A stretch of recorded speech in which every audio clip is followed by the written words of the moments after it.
I think I'm someone that I has. think people have started to bring up the question The of amateur identity. dramatic, very what little everyone's about talking like, about, people that are struggling you know, on the like other when side. you know you're not in the Really right struggling. body,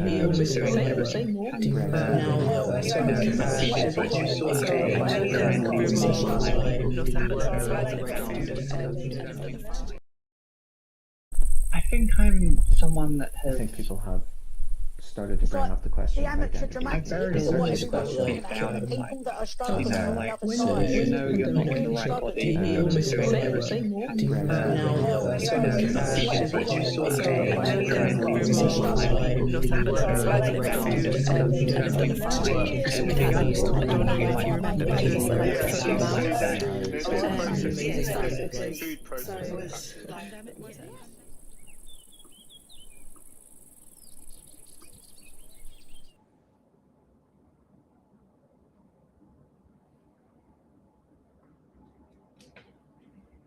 Hi, everyone.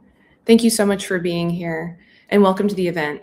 This is part 2 of a 3-part series presented in response to the last X years, Jay Bernard's digital artwork commissioned and produced by Art Angel. Between 2021 and 2024, Bernard traveled across the UK speaking with people from all walks of life about their memories of the 2016 Brexit referendum. These conversations are interwoven with an AI-selected archive of historical headlines, creating an evolving broadcast. Jay's project touches on many themes relevant to our current times, including democracy, technology, memory, behavior, and our relationships to each other. In our first event, we explored the consequences of digital campaigning in relation to elections and looked at the role of technology in democracies. Today, in episode 2, we are focusing on emotion, looking at how digital platforms shape human behavior and our emotional response. How does digital platform design amplify outrage, fear, belonging, or grievance, and to what end? And at the end, we unpack the design and engineering behind these platforms to fully understand why they function the way that they do. Tonight, we move closer to the human story. I'm so excited to welcome Tanya O'Carroll and Dr. Romy Gadel-Rab to help us unpack these questions. Dr. Romy Gadel-Rab is a psychiatrist at the NHS's first Internet Gaming Disorders Center and a researcher and artist exploring digital addiction and interactive art, featured at the Tate Britain, Somerset House, and Delphina Foundation, amongst others. Tanya O'Carroll is an independent advisor, strategist, and leader on tech accountability, human rights, and social justice, and a senior fellow at Foxglove and a strategic advisor to the Melior Foundation, alongside being a consultant for NGOs and philanthropies, and the former co-founder of Amnesty Tech and People vs. Big Tech. We will have time for questions at the end, so please do write them in the chat. But for now, let's welcome Tanya and Romy.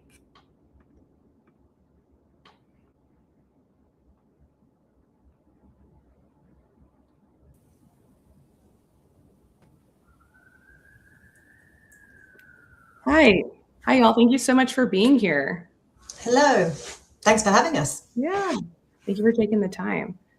To touch briefly on the past, as Jay's work is focusing on the legacy of 2016 with Cambridge Analytica, Brexit, filter bubbles, manipulation via social media, and more. So I thought we'd maybe start a little bit there and spread out just a little bit to talk about the emotions of that. For me, in 2016 is when we started to see more of a conversation around psychology and social media, mainly because how the public and journalists had then become aware of the psychological profiles that Cambridge Analytica was building out of social media data. Now we're 10 years later, right? We're still talking about the ways in which social media impacts user psychology and how social media can manipulate. I was hoping to start there and better understand the psychology of how platforms can impact our behaviors, our emotions, and our mental health. Romy, would you mind starting for us? I'd love to have you unpack some of the psychological harms of social media. I know there's a lot of discussion around how social media impacts our mental health, with examples of seeing likes on posts, which can increase dopamine in the brain. You and I have worked on a report around addictive design related to social media, actually launching next week, as we learned today. Would you mind unpacking some of the science for our audience? How does social media impact our brain chemistry, like dopamine increasing? And also, what is problematic internet usage and digital addiction? What is going on with our brains right now?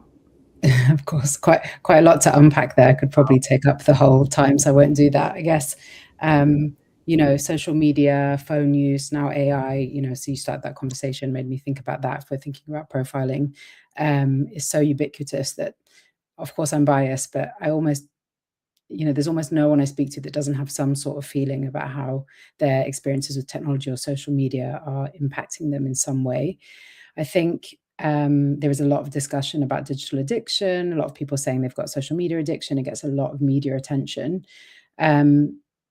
Social media addiction isn't like a recognized mental health disorder in itself, but I guess in the research community, there is the idea of having problematic internet use more widely, and that's been recognized by the World Health Organization for over 10 years as something that we're concerned about. So that's when you use some form of technology like social media to an extent that it causes some sort of functional impairment. So it's impairing your life, whether that's your relationships with people or your ability to do your schoolwork or occupational functioning. So I think that's like where I think about whether it's like causing harm or not, like from a mental health point of view. I think politically it's different, obviously.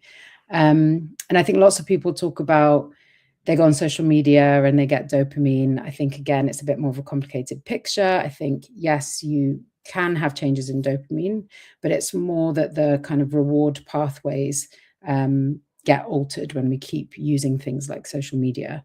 And there have been, if you want to know what's going on in the brain, kind of scans that will show that different areas of the brain are impacted when we're using technologies like social media. So you'll get decreased activity in areas like your dorsolateral prefrontal cortex, so the front part of your brain, which helps us with impulse control, which helps us with our attention, and that's why people might complain that they have difficulties with those things.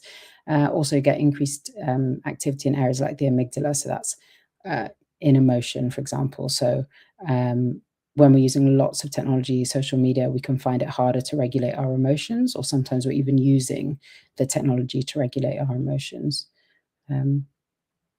Probably could say more, but maybe I'll leave it there. Yeah, no worries. Thank you so much for that.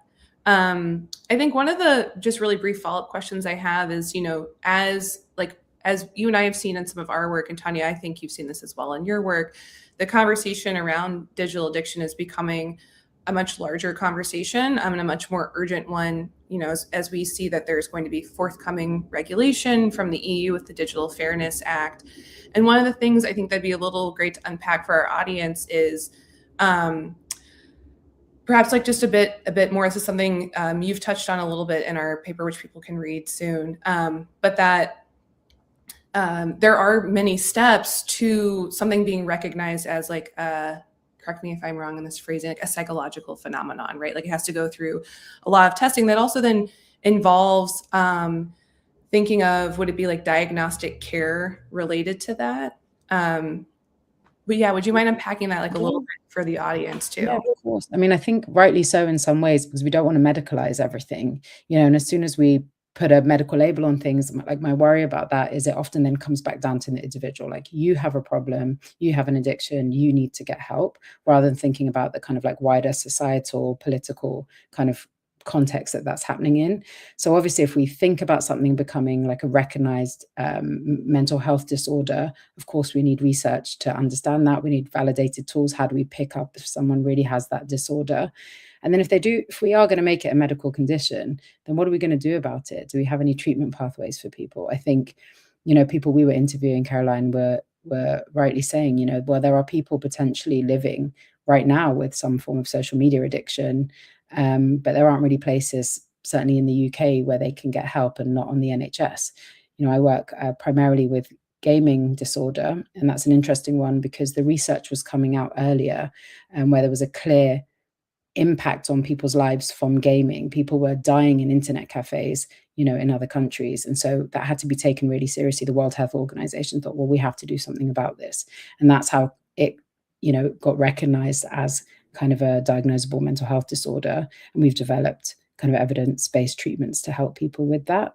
And we need to do a lot more research, prevention, all sorts of things if we are going to tackle things like social media addiction. Thank you. I really appreciate that. I mean, one thing that was really eye-opening for me in our research was just then thinking about, all right, like if you are suffering from something that looks like internet addiction, you know, I lived in the UK for 5 years. I miss it every day. I recently moved. But thinking about, you know, if I were to be in the NHS system, there is not in the software a way to then sort of say like what I am suffering from, right? And that was sort of really eye-opening of like, oh, right, then how could this be recognized in the healthcare system that I'm in if it's not recognized yet as a phenomenon? And then sort of build on that, Tanya, I know you have a lot of thoughts about this, you know, especially with this topic with your work at Amnesty and People versus Big Tech, and now also the work you're doing with Free Our Feeds, you know, thinking about and looking at how social media has really been designed to harm and manipulate us. What are some of those harmful patterns you see, or manipulative design patterns that you've seen in big tech, particularly with social media, that's really been designed to or weaponized to harm users and consumers? I mean, it starts with you know, you can think of everything about the interface of the way that we interact with these platforms has been designed very clearly, maybe not originally, but it has been over the years, and we can track the changes that these platforms have made as they've fine-tuned their business model for attention in order to keep people's eyeballs on screen, in order to sell, you know, advertising space. Really, the whole thing, you know, is about stickiness, about keeping people, you know, infinite scroll, the engagement recommender systems themselves, the way that we're actually recommended content is obviously always to just keep you in that infinite scroll, in that kind of loop. And there has been more and more documentation of just how harmful that is. Aside from what, you know, might be diagnosable addiction, we just see so far and wide now the consequences of something that is really set up to engage, enrage, and addict people. It's actually timely that we're having this conversation this evening. For those of you tuning in from the UK, at 9 p.m. on Channel 4, there's going to be a new documentary out that I've been collaborating on over a number of years, called Molly versus the Machines. And it tells the incredibly tragic story of a 14-year-old girl, Molly Russell, who took her life in 2017. Involves the participation of her family, incredibly brave family, and who wanted to bring her story to more people, precisely to kind of spotlight how an economic logic, which is really just about advertising, but is driving some of the most powerful and wealthy corporations on the planet, how that made its way into our most intimate spaces in this kind of psychological layer, and in this case into the private room. You know, people would have think of a child's bedroom as a safe place, but what was happening under her parents' noses was thousands of posts that were telling her to take her life. I mean, degrading her worth as an individual, glorifying suicide. And the algorithm had basically decided this is stuff that she interacts with, this is stuff that she's interested in, so let's keep giving her more of it. And what I think the film shows so well is not just that that's happened, but that the platforms, that the companies know that that is happening. They have engineering teams and research teams who are saying, we are concerned, we are worried. And particularly when it comes to teen girls, their own Meta's own research shows that, you know, teen girls on Instagram have, you know, having suicidal thoughts, body image issues, or eating disorders are reporting that Instagram is making it worse. And they've got, you know, incredible engineers who are saying, here are all of the ways you can change the interface, make it less addictive, put circuit breakers in there. You know, there's really a lot of clever things you can do, and you're a designer, Caroline, you know this. Like, if safety was your concern, or if human welfare was your concern, there is a lot you can do in the design here to change things. The problem is that platforms have no incentive to do it. And Arturo Bejar, one of the whistleblowers in the film, he just put a report out at the end of this year, last year. I think it found something like 63%, I think, of all of the safety features that Facebook or Meta claims are there, only 13% of them actually work. So there's also a theater of safety going on, and I think it shows, you know, we really have to go to the heart of the business model. It's not going to be quick fixes, because we're really confronting the raison d'etre of these platforms when we challenge these practices. Totally. Thank you so much for sharing that. And that's something I've noticed in both my design and art practice and human rights practice that even when there are security features, they're so difficult for consumers to find.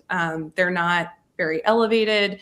They're buried through quite a few steps. Some of the work that I do argues that these are harmful design patterns or dark patterns.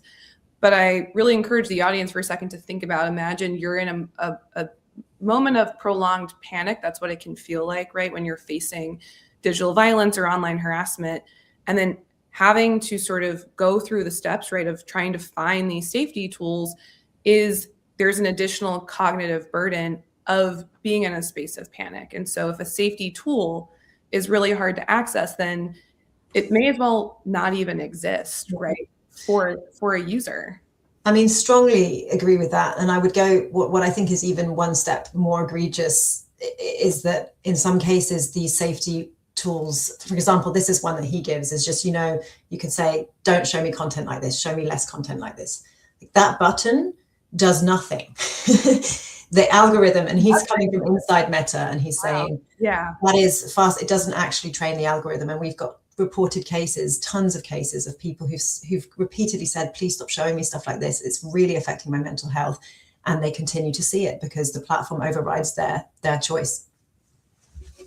That is such an awful piece of weaponized design.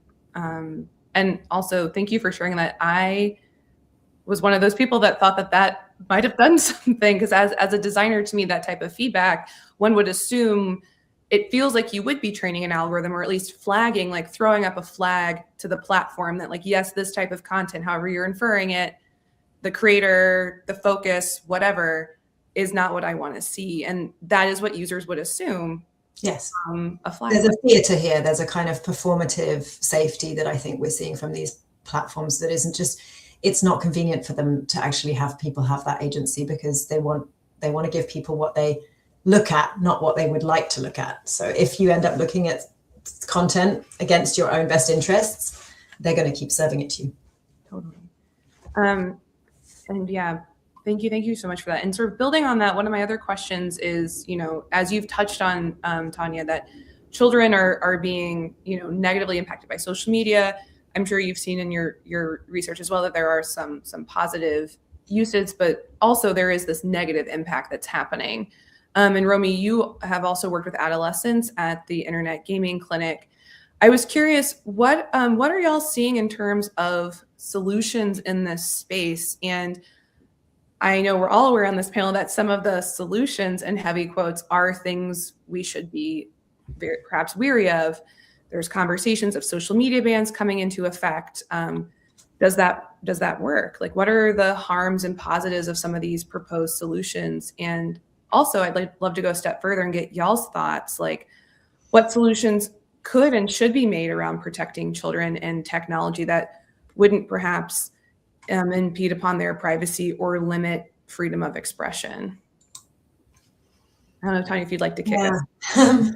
I mean, it's a big question. I'm well aware that the film that's coming out tonight is landing. It wasn't when we started this project, but it's obviously landing now in a context where we have the social media ban in Australia. We have similar motions tabled in France. There's a public consultation happening here in the UK. There's something that's been proposed in Germany. It's even apparently being tabled as a discussion at the G7. So yeah, this is suddenly very, and I think it comes from just this overwhelming urgency of parents seeing this and feeling, what can we do? And that what has been done to date, even passing laws, some of them very, very good laws, like the Digital Services Act in Europe, that do actually have a lot of the solutions we want already there on the statutes. Like, it's not actually rocket science. It is actually just about design choices and business models. Enforcing them. Yeah, that's the thing. The enforcement is what's not happening, and I think that's what's making parents, turn to more drastic proposals like social media bans. What my thoughts on that are, we've got to start from what we're trying to achieve here, and if what we want to achieve is empowering young people, protecting young people, nurturing young people, then we fall short if the only thing we can imagine is restricting young people themselves rather than restricting corporations. And so I think, whatever you think about a ban, I think it's very clear that the focus needs to be on the corporations changing their practices. And I've come to start thinking of this a little bit as ban the features. And then if those companies, continually defy and continue to not, comply with that, then of course they're going to lose access to the market. Just as we wouldn't have products on our shelves that are unsafe, you wouldn't have a product that's for children that is well established to be unsafe. So that is the way the direction is going. But I think ultimately the solutions need to also be about getting people out of those platforms. It's got to be a conversation about what does safe social actually look like for young people? How do we get those alternatives to exist? Where's the investment for that? Where's the things like interoperability that would allow people to move out of the incumbent players? Yeah, I think we would drive ourselves into a cul-de-sac if we only think about banning things for kids. I don't think I see where it comes from, but it doesn't really solve the problem. Thank you so much for that. Yeah. Romy, do you have any thoughts on solutions? Solutions, I think, can also be things of like having a conversation around what healthy social media use looks like. From your perspective, what are some strategies or implementations you'd like to see, or just suggestions you might also have for? Yeah, of course.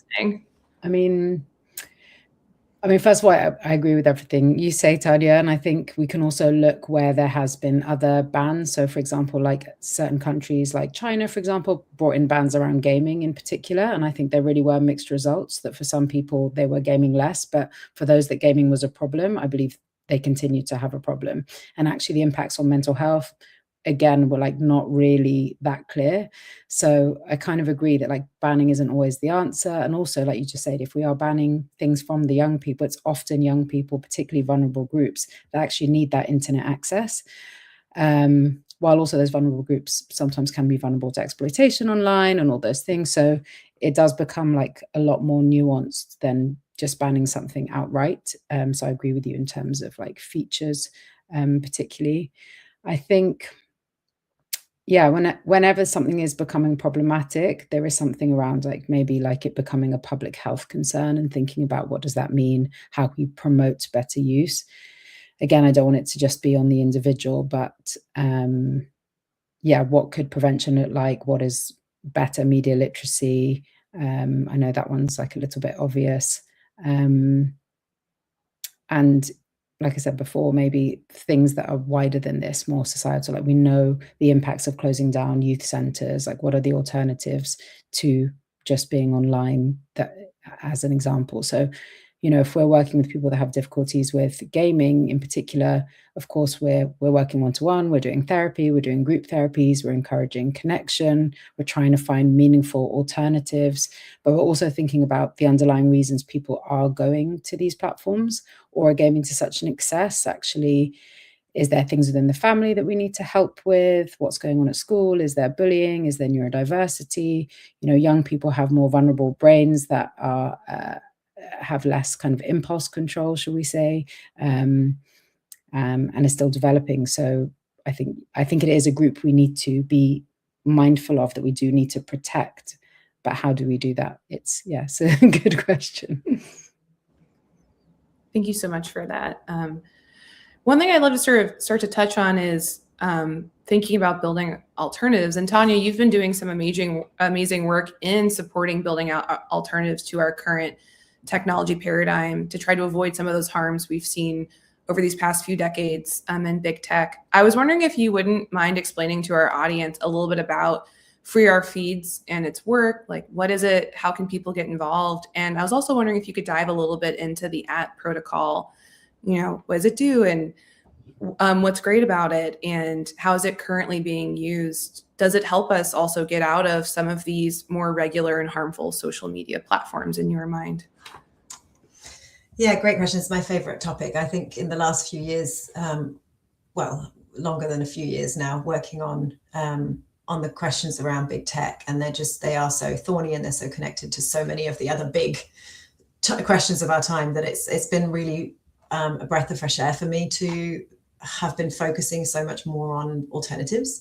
It's almost like, we can scream forever and to avoid about how we want these corporations to change.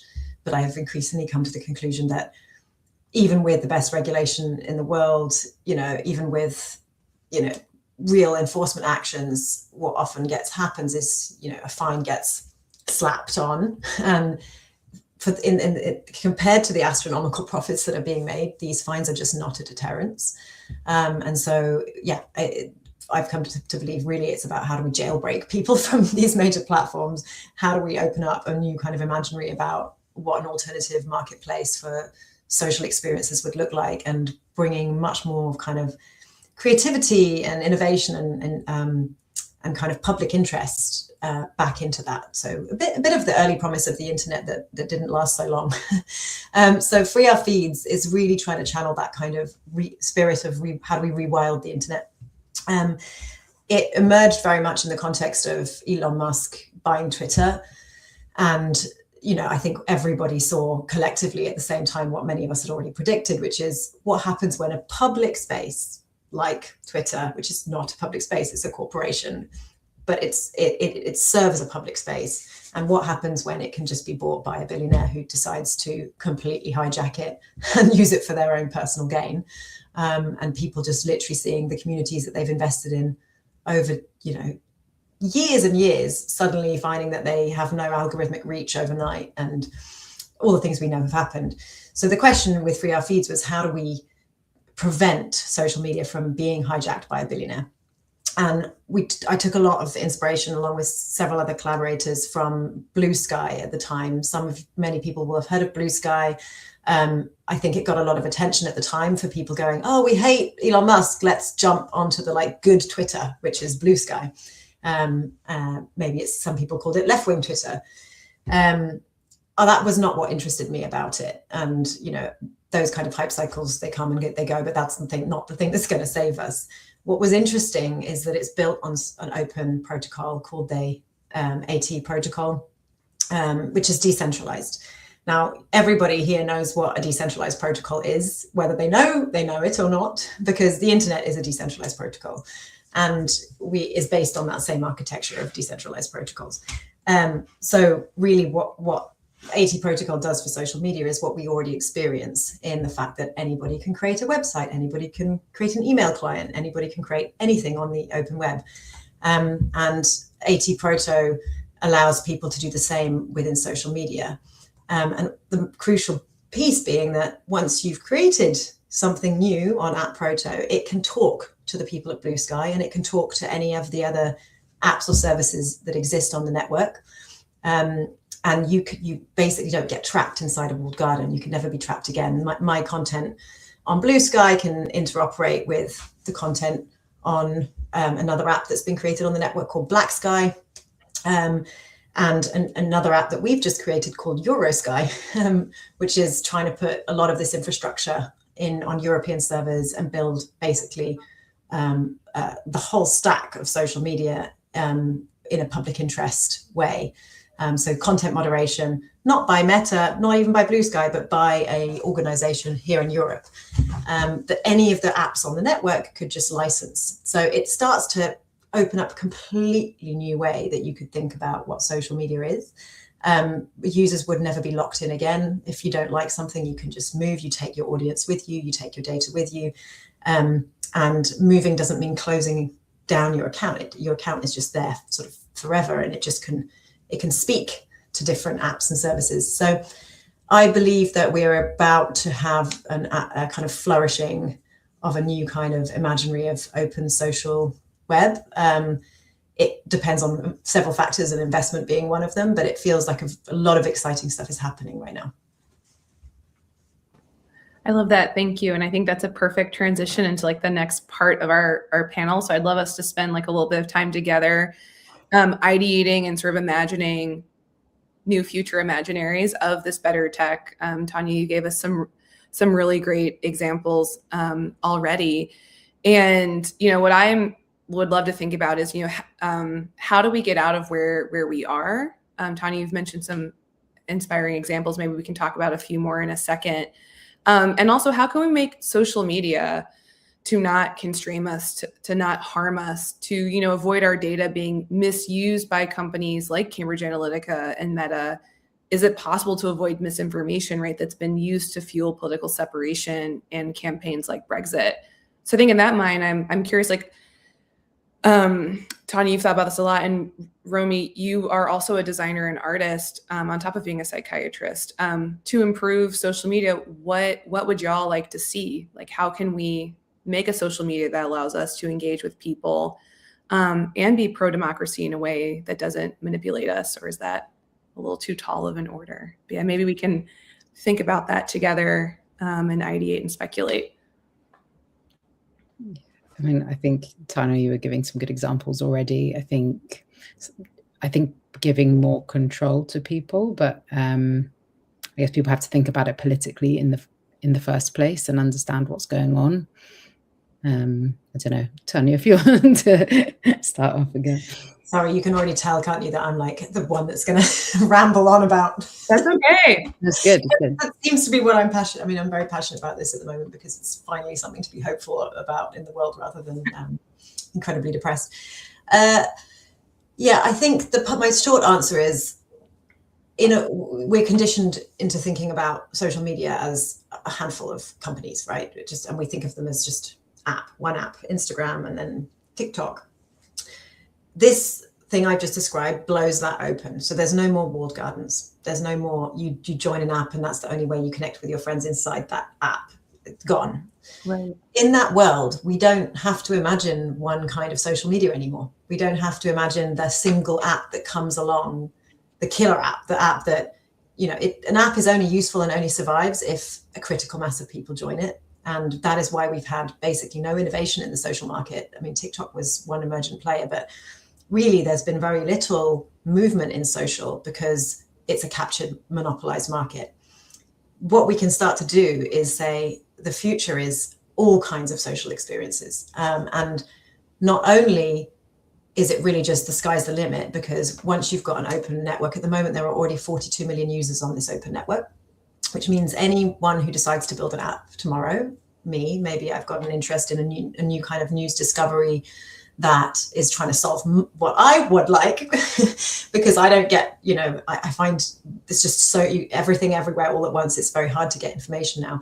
So what if we, playing around with agentic AI and we are thinking about, scrap the feed. I'm done with seeing things in a feed. So what is the way that I would like to be receiving information? And you can start to build products, some of them might be designed for specific communities, like some of the apps that are coming out at the moment are like, I mentioned Black Sky. I mean, the creator of Black Sky was like, I want to rebuild what was the magic of Black Twitter circa 2013. And I'm going to kind of really serve a community of people that also want that. And Maple Sky is something that's doing a lot with Indigenous communities in Canada. But you start to think that social media won't be these big walled gardens. It will be these small social experiences designed by communities with their own needs in mind. So we all can become builders and creators in that model. The only barriers to entry, because the barrier to entry is no longer trying to get users, because users are there. You're already on the network. There's already 42 million of them. So the barriers to entry are then things to do with infrastructure. So one of the big ones is, okay, but running content moderation at scale is really expensive and difficult. And so what we're trying to do at Eurosky is build a federated content moderation system so that we are in line with the law, Digital Services Act, compliant, and that people can then license that cheaply as possible.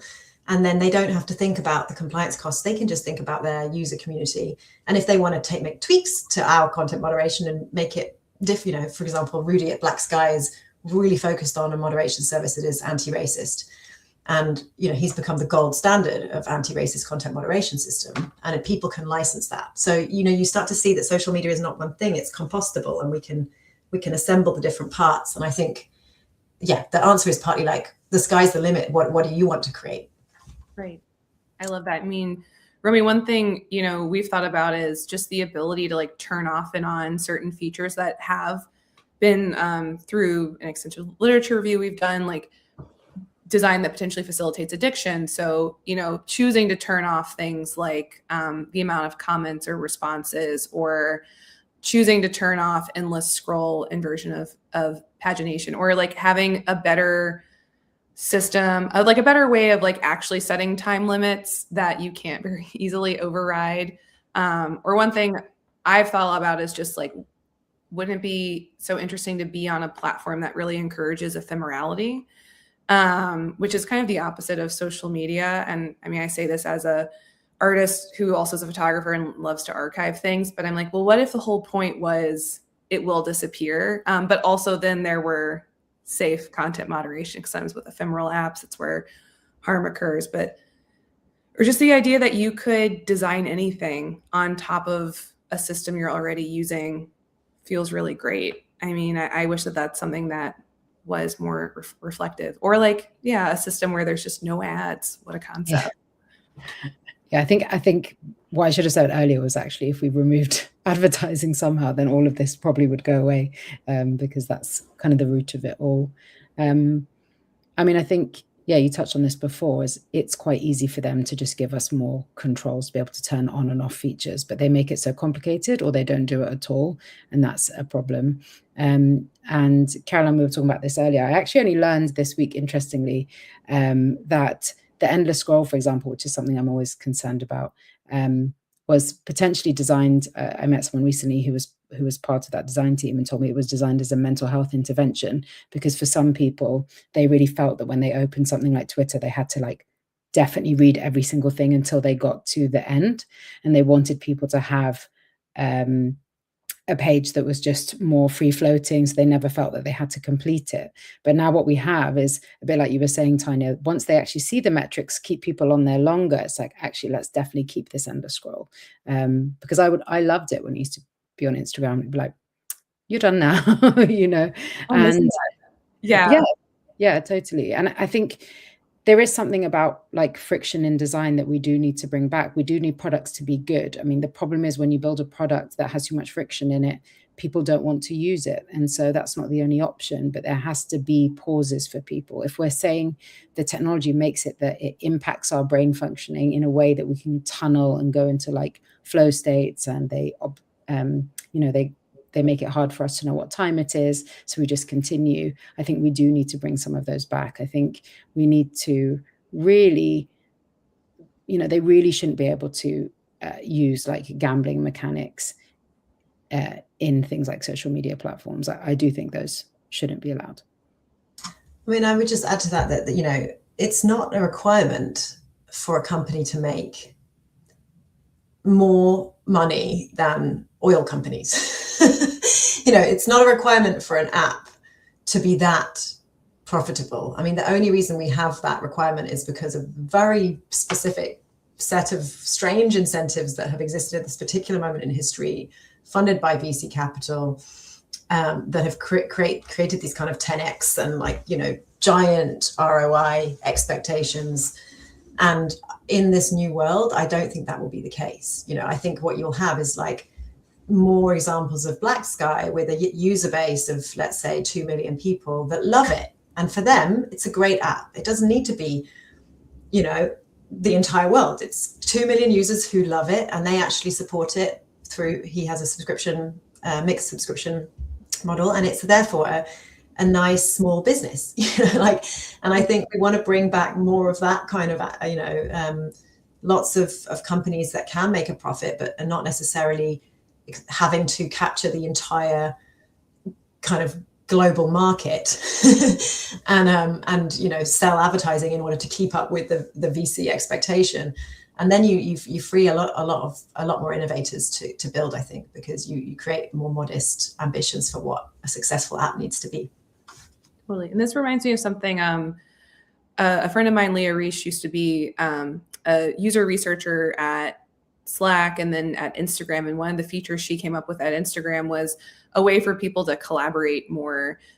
So it's the, ways for people to like respond or better comment, like you can ask a question in your story. And that came out of some research she had done where people wanted to engage, but also felt like through things like stories, they were not. And she does not work there anymore. She's doing a lot of independent work right now. But that kind of really raised to me how, when I started to then like relook at social media I was using, of how it does seem based on interaction, but it does actually also feel isolating, and that why not try to build these types of tools that Leah was trying to build that really did foster collaboration of folks celebrating together or commenting or building things together, even through, again, like these ephemeral stories. And it also sort of really highlighted to me that it felt like there was this sort of stagnation inside of big tech in terms of social media design. And that's kind of what I'm excited about with these alternatives, is just people throwing stuff at the wall just to see what works, to like get to a space of this type of collaboration and this type of, I would say, like sort of meaningful, or I want to say like honest collaboration, but just like, you know, these moments you have with folks online, because we also live our lives online, and being able to have these cute and also heartwarming moments that pop up that feel important. Completely. It's social in social media that actually we lost somewhere along the line. And it's quite exciting to think that it could come back. Totally. So I'm going to throw out like a few more, actually one more question, then I think we can turn to questions from the audience. But one concept I'm obsessed with, that's been an art project I've been working on, but I have no idea what it would look like, is trying to imagine what a feminist social network would be and what it would need. And I'm throwing that out there as a provocation for y'all to think about. Sort of alongside this question we got from an attendee from panel 1, but that we didn't get to answer. And so Tom had asked, you know, what does a public interest social media platform look like, and could it survive the attention economy as well? And I would just love to throw that out there, sort of alongside this idea of even a feminist social network. What could a public interest technology and feminist social network look like? And how do we move away from this attention economy? I know we've touched on this a little bit, but wanted to see if y'all had any thoughts to that.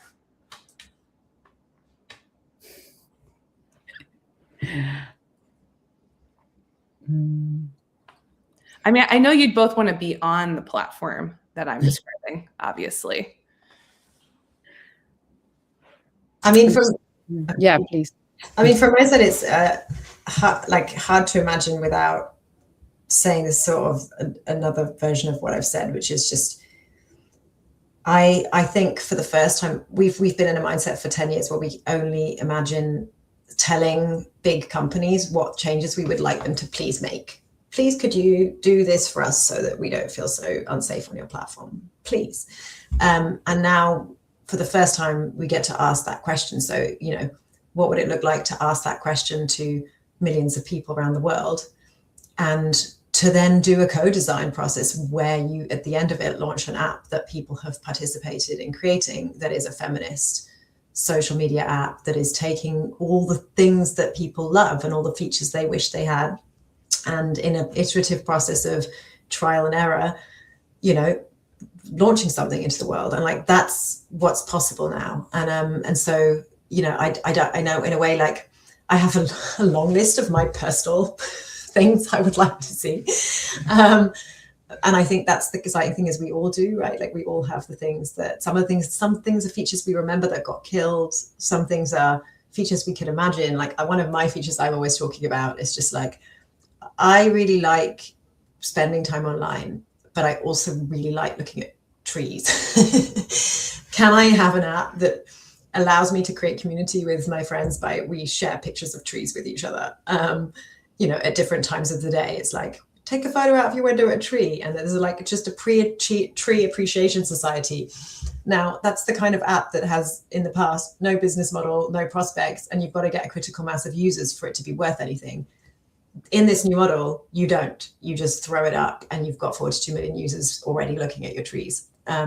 So I think that's I think the question is back to you, is kind of like, how do we bring people into a conversation where they get to design for the first time, rather than just asking platforms nicely to make changes? Yeah, that's something I think about a lot, which is, because to me that feels like a feminist technology tenement of like co-design, designing together. But then also thinking about, too, this is something that comes up in a lot of feminist literature about technology, is like, in a way, also the platform does need to be responsible for that content moderation, because it is a burden. And that's where, like, I don't have a perfect answer, because on one hand, I think also for just mitigation that works, having something that Blue Sky has where you can toggle and you can see it work, like your own personal moderation levels, is incredibly helpful as like a preventative measure, right, to facing online digital violence and technology facilitated violence, right, and online gender-based violence. But also, it shouldn't just fall on the small community to do the moderation themselves, which is, I think, what's really inspiring to hear about the European Blue Sky tech stack you're working on, Tanya, that folks can go to experts who have a background in content moderation, because it's hard to moderate content. It's also hard sometimes when there's harm between two people to understand what's happening. That's something I've seen pop up with many communities in the work that I've done. But I'm going to read from some of our questions. One question that I was thinking about that we could maybe try to unpack is, so Ryan asked, is there evidence to say that social media is also numbing our sensitivities to extreme imagery, like the constant onslaught of violent images and our impotence to do anything about it? Does that make us more apathetic? Romy, I was wondering if you had any thoughts around that, of people just being exposed, pardon me, to harmful content. I know right now a lot of folks are seeing a lot of violent images as we're witnessing a genocide in Palestine, for example, or images coming out of Iran. What little we can see, like we are witnessing war at a very particular level, as an example. Yeah, it's a very good question. And it was something I was thinking about as well when we are discussing like the very beautiful Tree app, is also the importance of some of the kind of ways that we use social media now to get certain information that we don't see in our like traditional news media as well. If we're thinking about Palestine, for example, I think, certainly in times of conflict, we know social media use goes up. It makes sense. Like we want to know what's going on. Also, we are, as humans, kind of there to think about threats that might be coming to us. We might become more inclined to compulsively check social media. I couldn't say like what's actually in the literature around kind of emotional numbing as such, but I think in theory it could make sense that if you're seeing these kind of on a daily basis, I guess there is also the other side of that, where there is kind of like a secondary, almost post-traumatic stress that you get from viewing these images as well. Like we've seen with content moderators, for example, who've had to moderate very harmful, violent sexual imagery, and they've had like very detrimental, negative impacts on their mental health. Totally. Thank you for that. And then Tanya, Lily has a question asking, is it possible from a regulatory and logistical standpoint to moderate these platforms without enforcing surveillance mechanisms such as age verification? I'm sure you have a lot of thoughts on moderation. Would you love to share some on how to do it? How to do it? Yeah. I mean, the very first thing to say is that even the world's greatest experts on these questions now of content moderation, I think, are only coming from a world where it was private content moderation, right? Privatized content moderation, where we were asking companies to do this. And so when you move into a model of what is public content moderation look like, and I don't mean by the state, because there's absolutely no role for the government in this whatsoever, but public, like a kind of independent authority working in the public interests, like a nonprofit that is, for example, building a system and then licensing a system to others, as we're talking about. This is new, and I don't think we have all of the answers yet. And I think it's a very different proposition to be talking about how to regulate content moderation versus doing it yourself. So I think we're in this kind of interesting landscape of learning at the moment. I feel like, when we've seen this, what's the role of automated moderation? How many humans need to be in the loop? Do you really realistically, do you need to build to do proper content moderation? Do you need to build really well-equipped teams with specialist language knowledge and contextual cultural knowledge? You know, I think what we're talking about doing here at scale is actually a very, very ambitious thing. And it's sort of, yeah, it forces those of us who've been advocates for a long time, pointing the fingers at, you know, what a lot of platforms do wrong, to take the best of what platforms have been learning. You know, there's tons of trust and integrity people who've been fired from those companies who are now, many of them at something called the Integrity Institute. Like, how do we take that learning, but also how do we take the learning of communities who experience regular harassment and violence and put that knowledge together and think, okay, how do we do this? And then how do we finance it? How do we have a business model for it? So I'm sorry that the answer isn't more specific, but I kind of, it's almost like this is the next, I think this is the sort of the job of the next 3 to 5 years, is figuring out what a responsible system for that should look like. Totally. And as a member of the Integrity Institute, because I used to work at Wikimedia's trust and safety team, I will send our panel to them and see what thoughts people have. But I definitely agree with that. So we have another question from Sophie via email.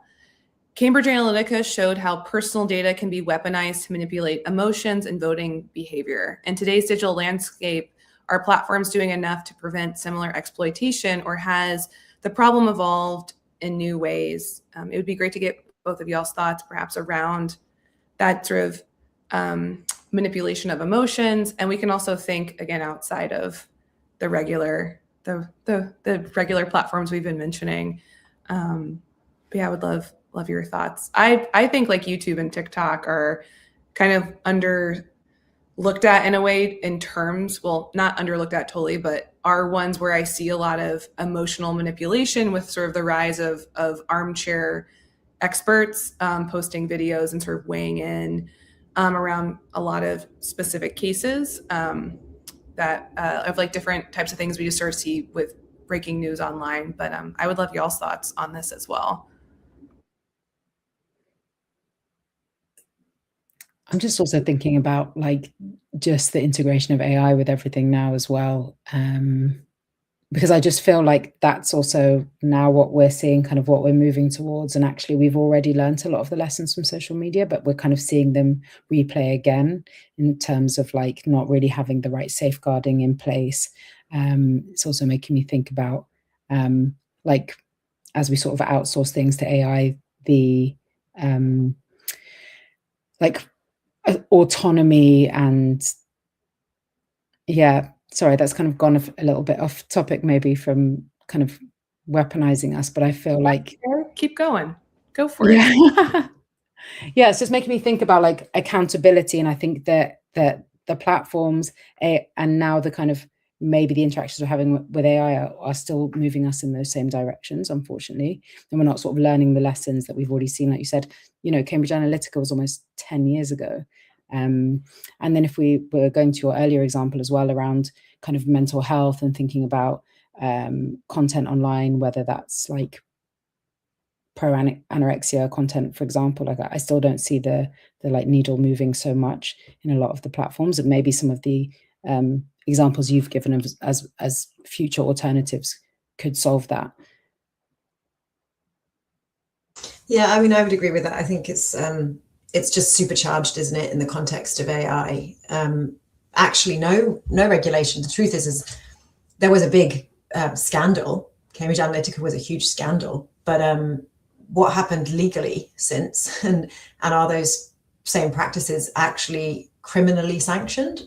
We haven't seen that. You know, not even Cambridge Analytica was criminally sanctioned. So during the passage of the Digital Services Act, which I worked on a lot in Europe, I was collaborating frequently as part of People versus Big Tech with Global Witness, and they had a brilliant team that were just basically running ads all the time, like as a way to find out what ads can you run. And they were, you know, just, they pretty much did this same trick every couple of months, which was like, you know, can you run sectarian ads in Northern Ireland that are encouraging really hostile views along sectarian lines, Catholics and Protestants? And turns out, yeah, really easy to do that. And 100% of the ads get approved. And you can target them to people who have the ad interest of Catholic.